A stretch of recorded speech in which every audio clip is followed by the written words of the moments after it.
The Texans will likely play their next game without quarterback CJ Stroud. So many people just sick about this. He suffered a concussion causing hit on Sunday. Dr. Summer Ott is a neuropsychologist with UTHealth Houston. She's also director of Memorial Hermann's Rocket Sports Medicine Institute concussion program. Joining us now to talk more about that. Now, let's talk about the situation, because I think when any of us see it ourselves, it was a shock to just the layperson. When a medical expert like yourself sees it, what are your thoughts?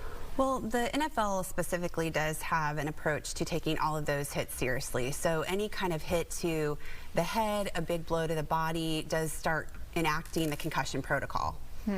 So what are doctors looking for on the sidelines? What did you see in the immediate aftermath of that hit? And it's not really the hit as much as it was his head hitting the turf that was the bigger concern. Correct. So there are so many signs and symptoms that sideline officials, physicians and people caring for the athletes look for. A few things, one of which is, where was the mechanism? Was it hit to a blow to the head or body? Did the person stumble getting up? Did they hold their head? Was there any loss of consciousness, any kind of change to their personality or behavior? And you see him walking off the field. It's just sickening to just almost see the look on his face, right? I mean, you just feel like he knew that this was pretty serious. Let's talk about the NFL and what they've established here. It's a 5-step concussion program, doing what they can to try to help protect these players, making sure that they don't just get back on the field like they used to.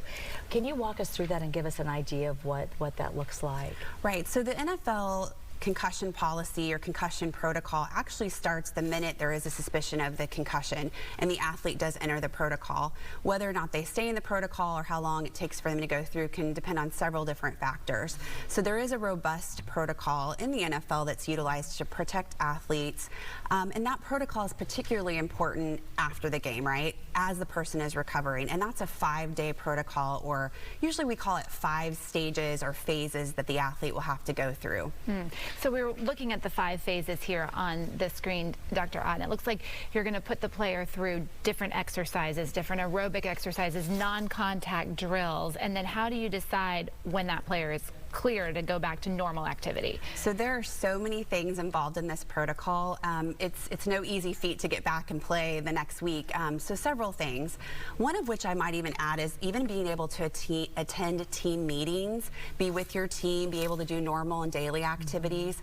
And then each time there's the phase that one goes through, the symptoms have to be generally resolved or tolerated so that they can move on to the next phase.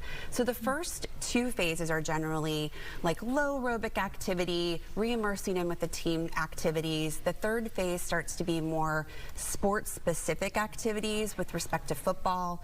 By that 3rd phase, though, the athlete is also meeting with a sports neuropsychologist like myself, that's an NFL consultant, that puts them through a battery of neurocognitive tests that they have to pass, and that's a mandated set of tests.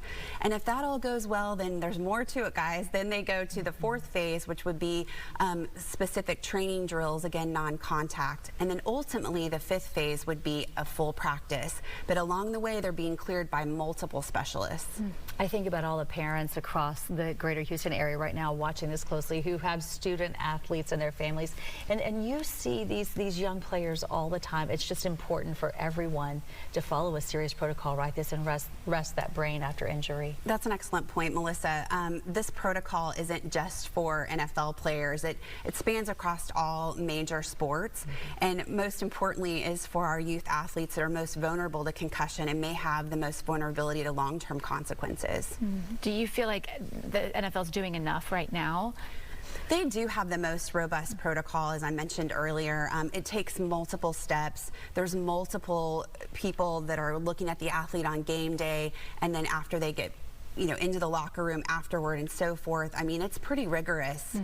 All right, thank you so much for taking time to come in to talk about this, help us understand it a whole lot better from UTHealth Houston. Thank you.